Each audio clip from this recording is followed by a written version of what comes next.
All right, so as we talked about this Christmas series and this Holidaze thing just represented it so well. What we hope to accomplish as a church and what we want for every single one of you is that this Christmas would be different than any other Christmas maybe in the past several years. How many of you remember how special Christmas was when you were a kid?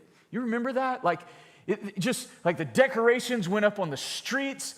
You started hearing Christmas carols, you started singing them, you started preparing like in school, you started preparing for your Christmas musicals, you started thinking about your Christmas parties that you would have as a class and how exciting that was. And I don't know about you, but I think we watched that, the Christmas Story, I think when I was in elementary school, they'd show that on the TV and you just about got sick of watching it, but that's what you did. But there was just something special about it. There was something so peaceful.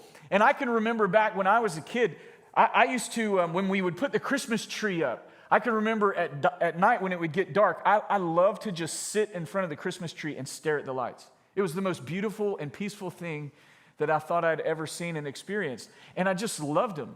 I mean, there was a lady in our community back in Stark, Florida. She would decorate her entire yard. And I mean, it was over the top. I mean, Clark Griswold had nothing on this lady. And people would literally, I mean, it would create traffic jams. People would drive down the road that this lady lived on in December, and they would look at all the lights. And when I became a teenager, one day, a buddy of mine said, "Hey, do you want to go down and let's go help this lady put her Christmas lights up?" And so we did. We went down and we spent 2 days right after Thanksgiving. We spent 2 whole days out in her yard, and it took that long just to get all of that stuff put up. But the most beautiful sight when you would drive by it at night to see a whole yard lit up. And she actually opened up her home, and people would come in and they would kind of tour her home, and they would actually, people would give her donations to help pay her electric bill because they thought so much of what she was doing and how beautiful it was for our community. And it really was incredible. And so as we started thinking about this series, one of the things that we really wanted to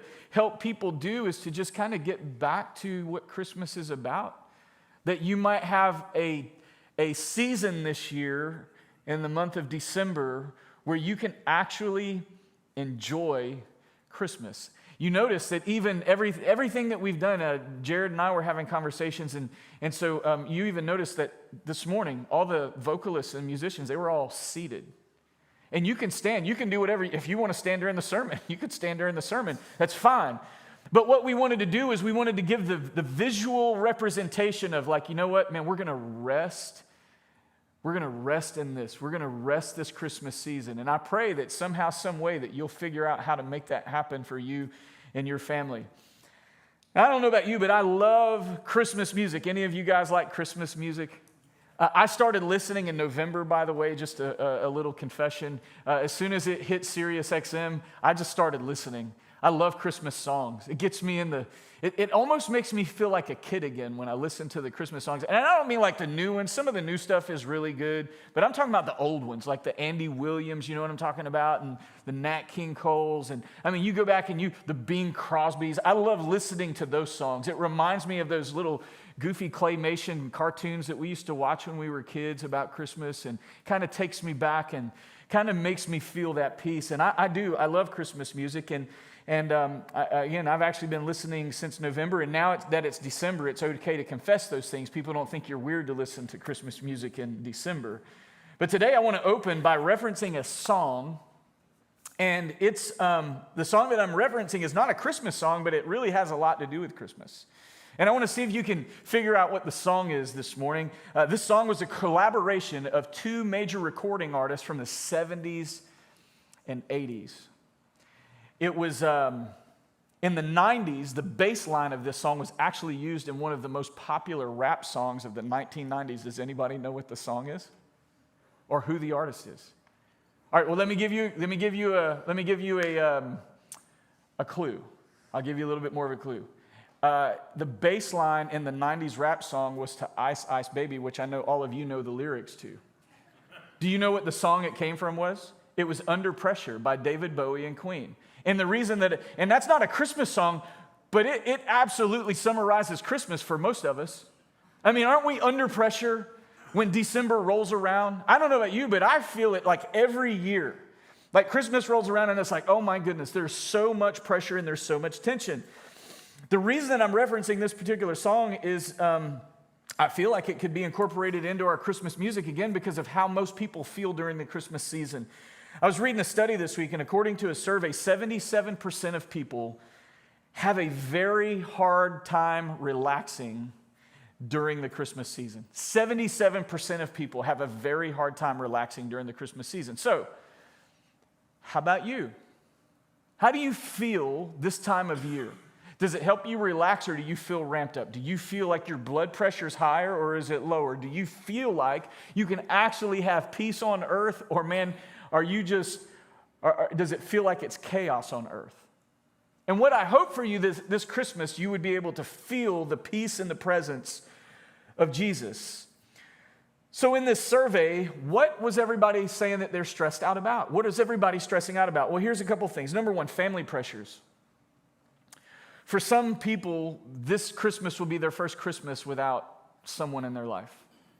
We know that this creates a lot of family dynamic and family pressure for people. There's other family dynamics and pressures that it creates.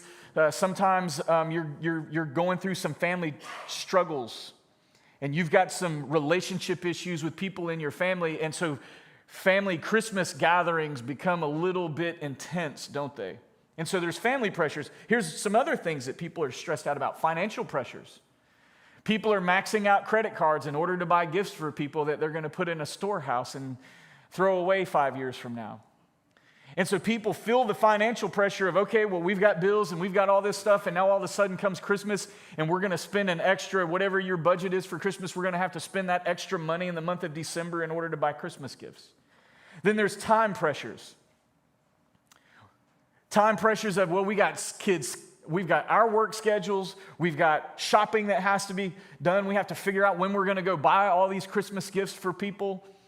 Then we have our kids have schedules, and they have Christmas concerts that we've got to go to, and then we've got to figure out how to squeeze all these things in. Then we've got our Christmas, I don't know about you, but in our family, there's like all these Christmas family get-togethers that you have to figure out what day are we going here? And then this year, to even add more difficulty to all the scheduling details of Christmas is on a Sunday morning, and we're asking you to show up here Sunday morning so we can worship Jesus together.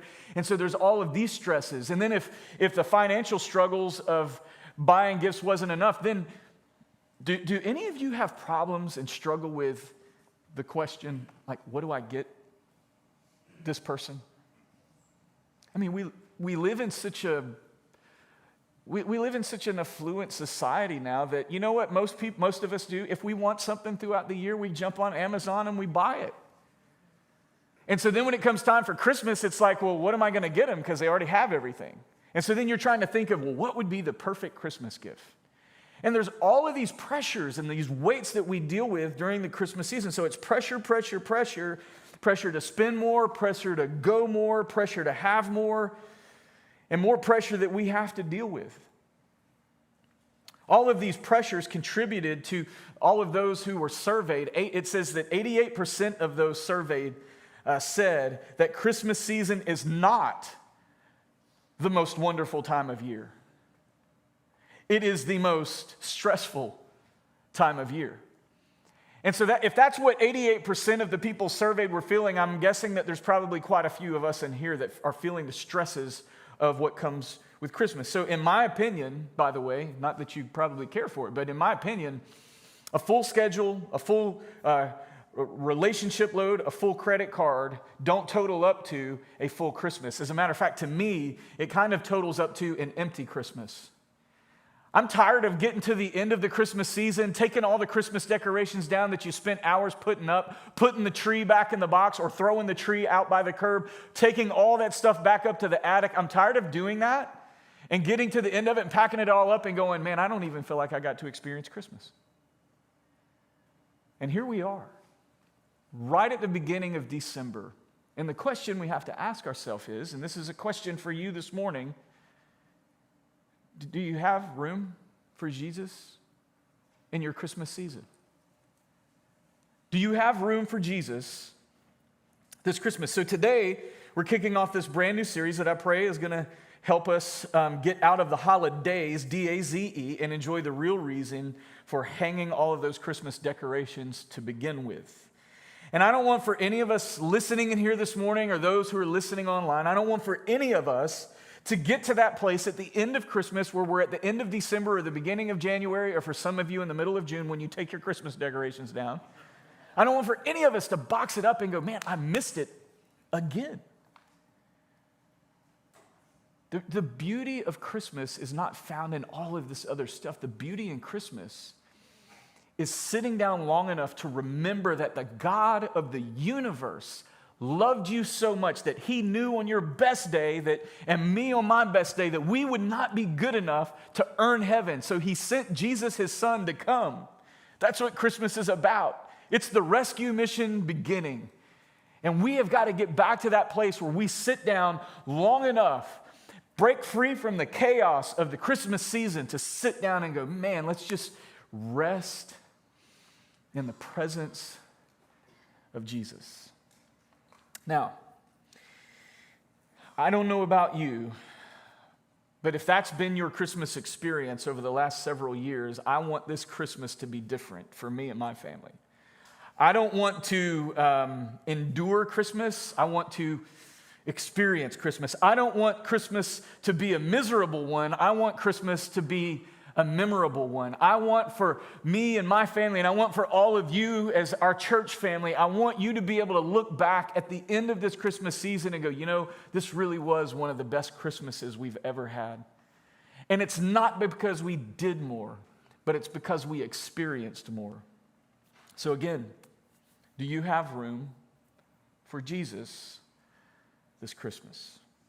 Most of us in here are already feeling some pressure when it comes to Christmas. As I began to talk through those things, your heart rate probably began to pick up, your blood pressure began to pick up. You began to think about, yes, how am I going to juggle those schedules? Yes, how am I going to pay for those gifts? Yes, how am I going to pay off that credit card debt? Yes, what am I going to do when I confront this person at our family get-together? How am I going to respond?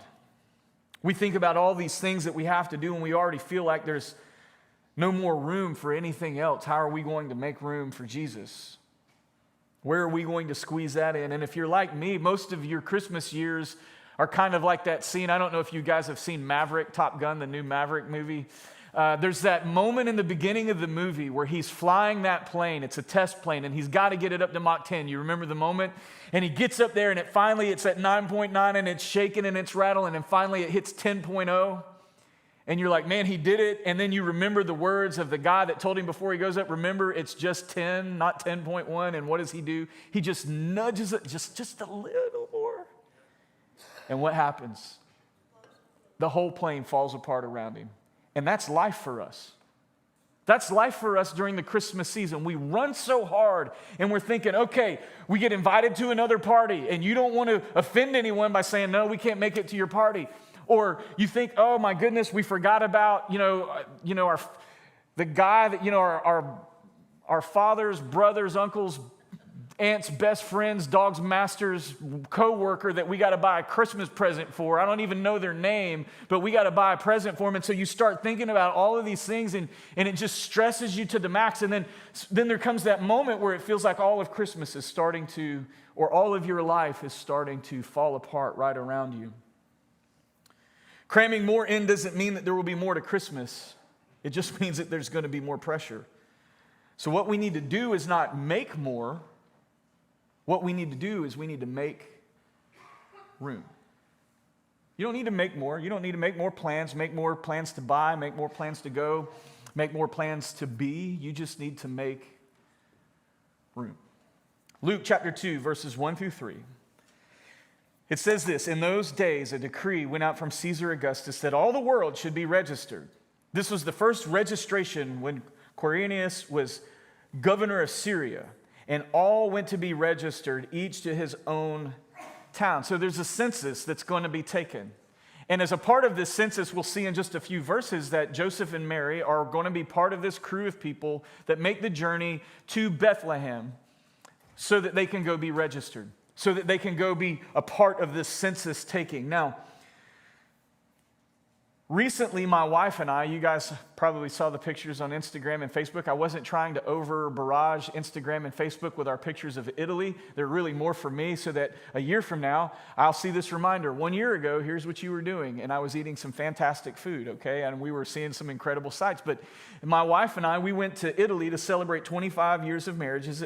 And one of our favorite places in that whole thing was a place called Venice.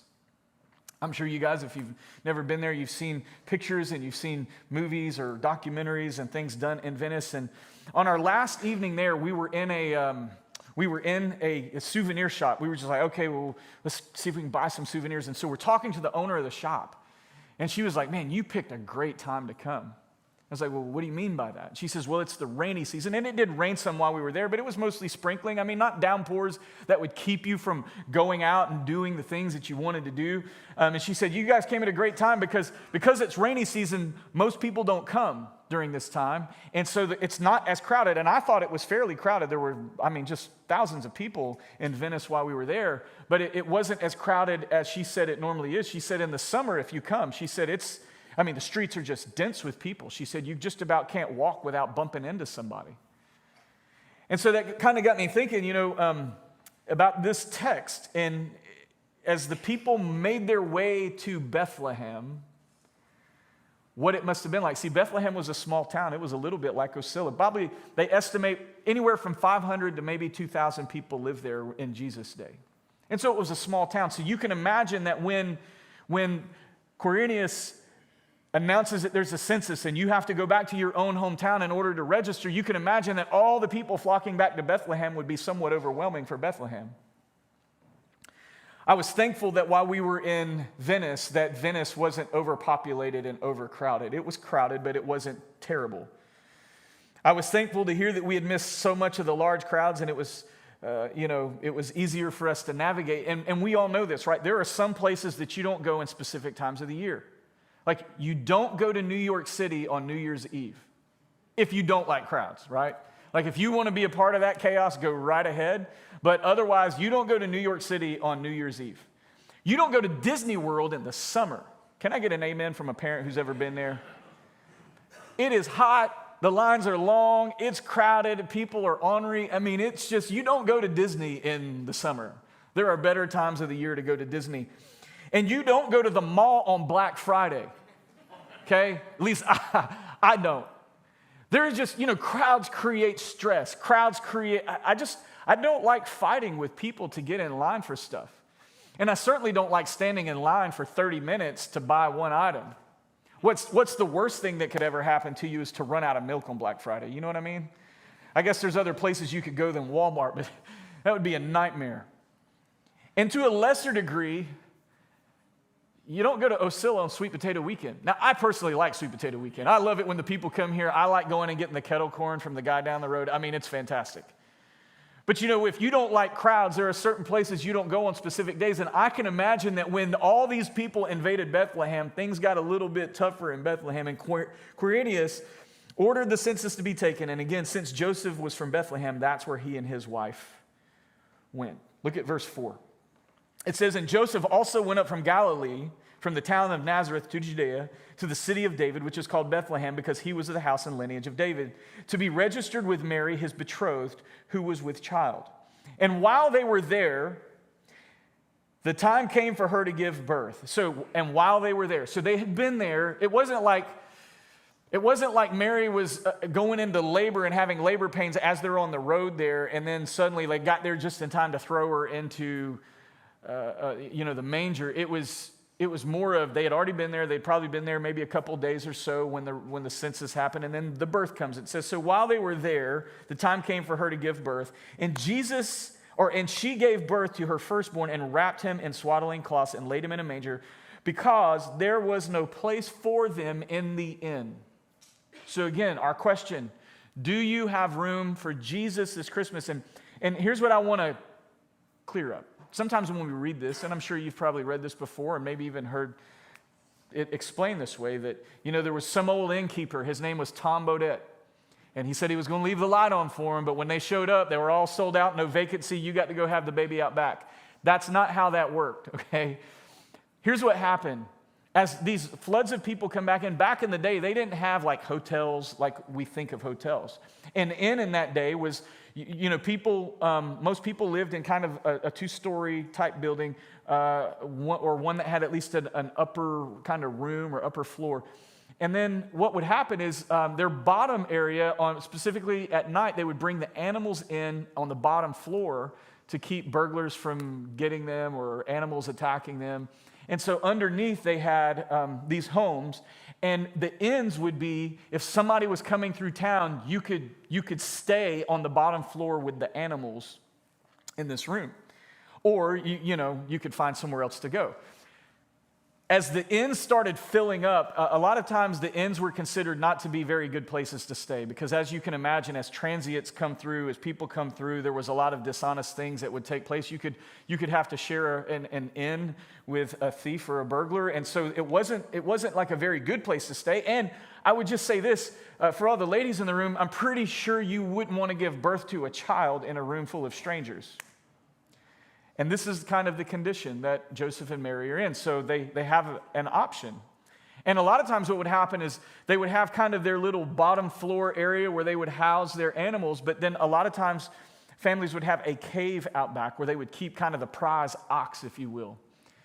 And so it's believed that when Joseph and Mary, the time came for them to have child, Mary was like, well, I don't want to be in here with all these people, so let's go out to the cave or to the area where the animal is kept.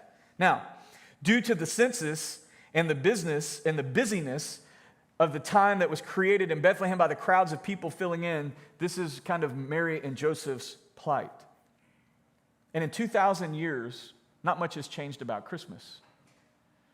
And what I mean by that is we deal with crowds. We have crowded schedules. Again, we have crowded debt. Debt. We have crowded gift lists that we feel like we are pressured into buying. We have crowded family get-togethers. I mean, it's just, there's crowds. And in the midst of all this, can you imagine, like if you were the innkeeper back in that day, if you were the one where maybe Joseph and Mary were staying up until the time it had come for her to give birth, could you imagine, like, if you knew the king of the universe was going to be born in your house, I think I would have probably just said, hey, all you people, y'all got to go, she gets to stay here. But they didn't know. I mean, they had no idea who was about to be born. And here we are 2,000 years later, and we're allowing the crowds, the crowded schedules, the crowded purchasing plans that we have for Christmas, all the different things that invade Christmas time. We're allowing all these things, the crowded financial expenses, crowded schedules, crowded expenses, crowded expectations. All of these crowds seem to force Jesus out of Christmas. So how can we make room for Jesus this Christmas? I want to invite you to do 3 things beginning now, okay? One of the things that you can do is clarify why. I mean, look, we get it, right? We know that Jesus is the reason for the season. You see it everywhere. But is he really the reason for your season? I mean, we know that Jesus is the reason for the season, but are you making the season about Jesus? Clarify your why. Why do you want to focus on Jesus? Why is it that Christmas is important to you? And then begin to make your plans around that. We'll look at some of that here in a second. Number 2, the second thing that you can begin to do today is remember that the greatest gift is to be present. The greatest gift is to be present. Now, we got the greatest gift in the world in Jesus' presence here on earth, so we should be pursuing the presence of Jesus in our Christmas experience. But also, what's big for you and for me is for you to be present. For you to be present with your family, for you to be present with your spouse, for you to be present with your kids, for you to be present with Jesus. There was another study that was done recently that said that the majority of Americans spend their time thinking about the future. When was the last time you were present, even in your own car? That hey, I'm here right now. Like I know what's going on in my life. You're thinking about your current situation. You're thinking about your current life. You're thinking about things that are going on. When was the last time that you were present at your dinner table? When was the last time that you sat at the dinner table with your family and you had conversations, but it wasn't you and your kids are on one side of the table doing this, you're on one side of the table doing this. When was the last time you had a dinner table conversation as a family? Remember, your greatest gift is your presence. Your greatest gift is to be present. Number 3, here's the third one, and I'm going to bring this table over here. The third thing that you can begin to do to prepare yourself to have a great Christmas experience is to schedule your priorities, not prioritize your schedule.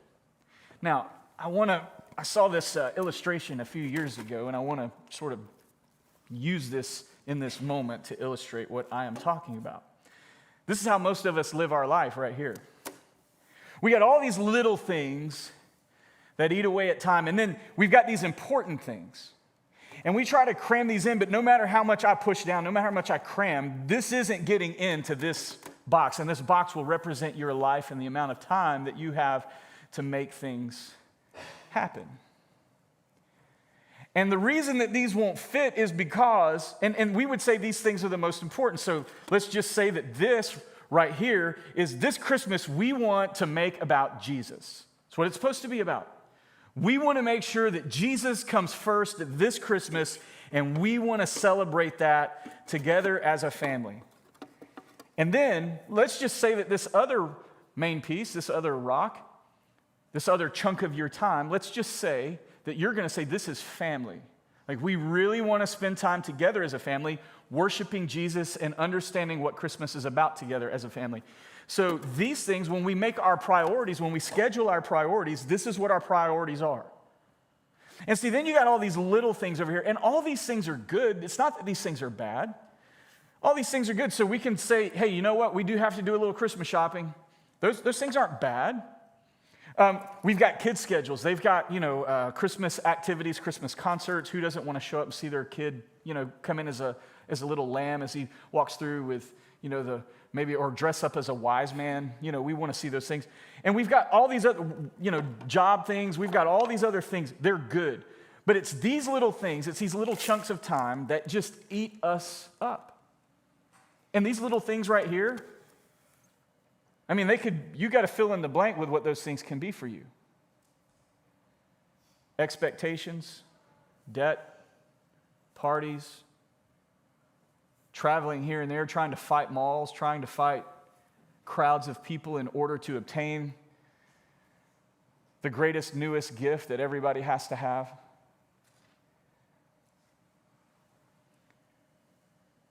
Decorating the house, maybe.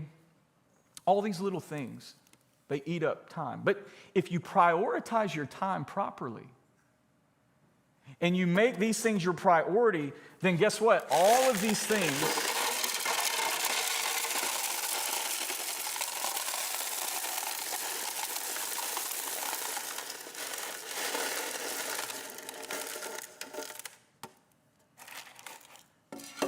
now they fit. When our priorities are out of order, life feels chaotic. I heard somebody say recently, do you ever feel like you're running at a pace that when you finally slow down, you think your soul finally caught up?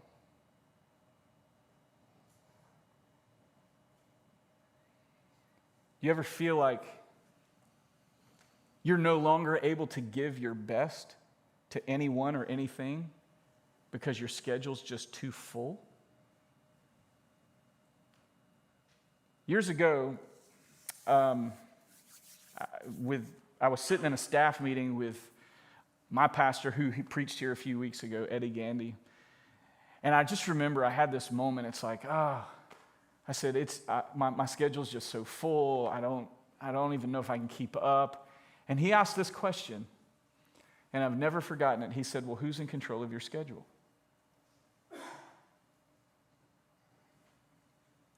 So who's in control of your schedule? Are you going to schedule your priorities instead of prioritizing your schedule? Because look, if you're like me, you feel the weight of expectations and you fill your schedule up with so many things that aren't important. And then we get to the end of Christmas and we're taking the lights down and we're putting it in the box and we're putting it in the attic and we think to ourselves, I did it again. Christmas has come and gone and I don't even feel like I got to experience Christmas. Nothing changes. I mean, we can talk all day long about how much we want things to change, but can I just say nothing changes until priorities change? We can talk about it all day, but nothing changes until priorities change.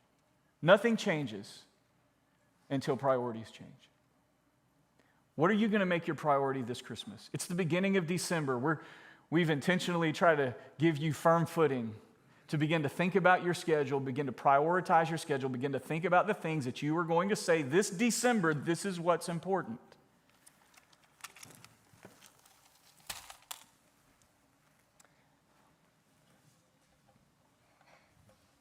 Nothing changes until priorities change.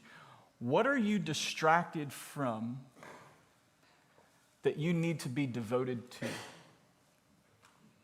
What are you distracted from that you need to be devoted to? To know what peace is, you're going to have to know which pieces should go first. What's that for you? You can live your life by other people's expectations, or you can live your life on purpose. But people who live their lives by the expectations of others and other people's expectations of their calendar and other people's expectations of their money, they don't get to experience Christmas the way people who pull back and go, this is what we're going to make Christmas about. And I just want to challenge you and encourage you this morning to begin thinking about Christmas through the lens of Jesus and through the lens of your family. And it's okay to say no. It's okay to say no. I love you. That's my Christmas gift to you. It's okay to say no. I love you, and I'm sure your party's going to be great, but I'm going to be with my family. It's okay to say no. Prioritize, schedule your priorities instead of prioritizing your schedule. One thing that you're going to be seeing on social media today is I have chosen an Advent. You know, the Advent just means the arrival. It's the anticipation of the arrival of Jesus. I've chosen on YouVersion Bible app an Advent devotion. I would love for you to journey through it with me. It starts today and it'll end on January 1st. And so one of the ways that you can experience the presence of Jesus would be to be intentional about getting into the Word and just allowing the Word of God and a devotion that someone wrote speak to you about the reality of what we're going through. And so we'll be sharing that on social media this afternoon, and you can find it and you can join in, and we'll read together through Advent so that we can experience Jesus together. Let's pray.